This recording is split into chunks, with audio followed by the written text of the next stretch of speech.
सुरुदन परम प्रिय बाणी, परम प्रिय बाणी बाणी।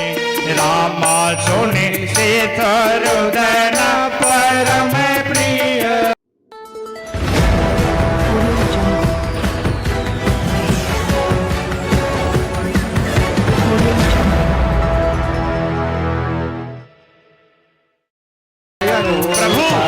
आदमी बनने के लिए जरूरत है बड़प्पन को छोड़ना पड़ेगा। आदमी वही बन सकता है जो बड़प्पन को, अपनी ऊंचाई को, अपने कद को छोड़ दे, अपने पद को छोड़ दे, अपने महिमा और गरिमा को छोड़ दे, वही आदमी बन सकता है। आदमी पैदा तो हो जाता है, लेकिन पैदे हुए आदमी बनाना जाता है, आदमी बनाया जाता है। आदमी पैदा हो करके भी आदमी नहीं हो। तो आदमी बनने के लिए सर्वप्रथम आप छोटा बनिए, बड़ा जो है छोटा बनिए, क्योंकि आदमी बनना बड़ा कठिन काम है। आदमी का जन्म तो 84 लाख योनियों का चक्कर काटते काटते मिल जाता है, किंतु जन्म मिल जाने से कोई आदमी नहीं बन जाता। भगवान ने कहा क्यों? माता ने कहा आदमी बनाया जाता है। आदमी बड़ा विचित्र जीव है जीवन में, इसलिए गुरु का वरण करना जरूरी होता है। गुरु कृपा में, गुरु सानिध्य में ही जाकर के आदमी बनता है। माता का उपदेश यहाँ से शुरू, नहीं तो आदमी आदमी नहीं बन सकता। तीन है स्थिति, पशु है, राक्षस है और आदमी है।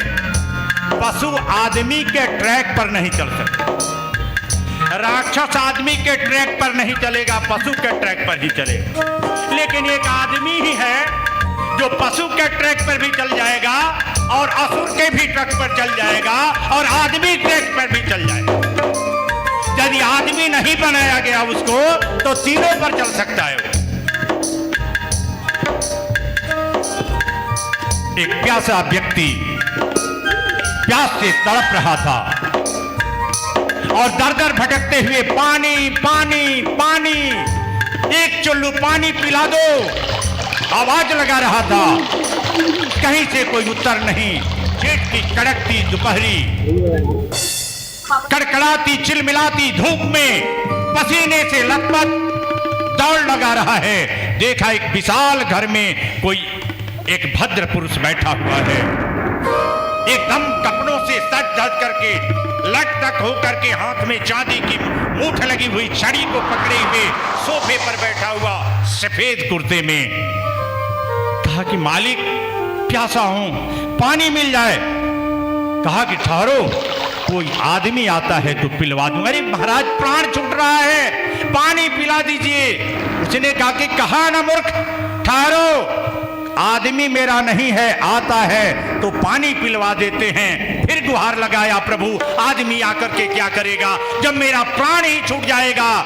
इसलिए थोड़ा देर के लिए आप ही आदमी बन जाइए और मेरे प्राण की रक्षा करें। बड़े होने अलग की बात है, आदमी बनना अलग की बात है। आदमी बन जाइए। माताएं कह रही हैं, प्रभु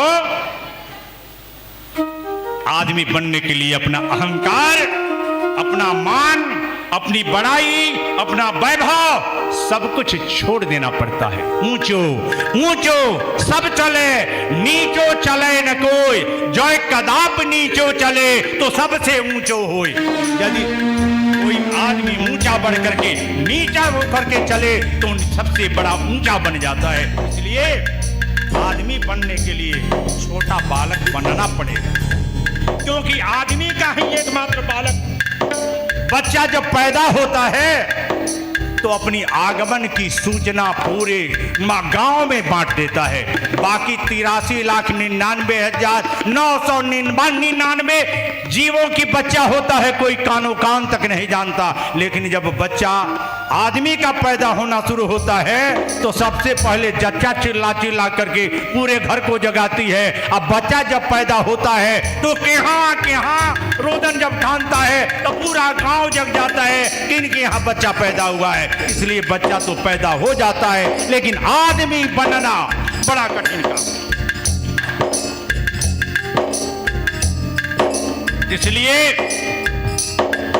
बच्चा जब पैदा होता है आदमी का, आपने कभी देखा होगा, मेमना बच्चा पैदा करती है, गाय बछड़ा पैदा करती है, कुतिया बच्चे का जनन करती है, लेकिन बच्चा उसका रोता नहीं है। लेकिन आदमी का बच्चा है, रोता है। रोने से अंतर्व्यथा व्यक्त किया जाता है, संवेदना की अभिव्यक्ति होती है, हर्ष शोक विषाद अवसाद संयोग वियोग रोने से प्रकट किया जा सकता है। इसलिए रोने का भी अपना विशिष्ट महत्व है। एक नन्हा सा शिशु भाषा के अभाव में, अपनी शारीरिक अशक्यता के अभाव में केवल रो करके सारी अपनी आवश्यकताओं की पूर्ति करवा लेता है, रो करके। माता ने कहा, प्रभु आप छोटा बन जाइए। भगवान कहे कि ठीक है, छोटा बन जाऊंगा। फिर माता ने कहा, रोना पड़ेगा, रोना पड़ेगा। रोए हो प्रभु? भगवान ने कहा कि मैं तो कभी रोया नहीं हूं। बालक तो कई बार बना हूं, बालक कई बार बना हूं, लेकिन रोया तो कभी नहीं। तो रोना तो पड़ेगा। सुनी कथा ही कथा सुनाई, मात बुझाई जेहि प्रकार सुत प्रेम लहे। तो भगवान ने जब देखा कि रोने में इतना आनंद है तो रोए। सुनी सी सुरुदन परम प्रिय बाणी, परम प्रिय बाणी बाणी। रामा सुनी सी सुरुदन परम प्रिय वाणी, परम प्रिय वाणी वाणी।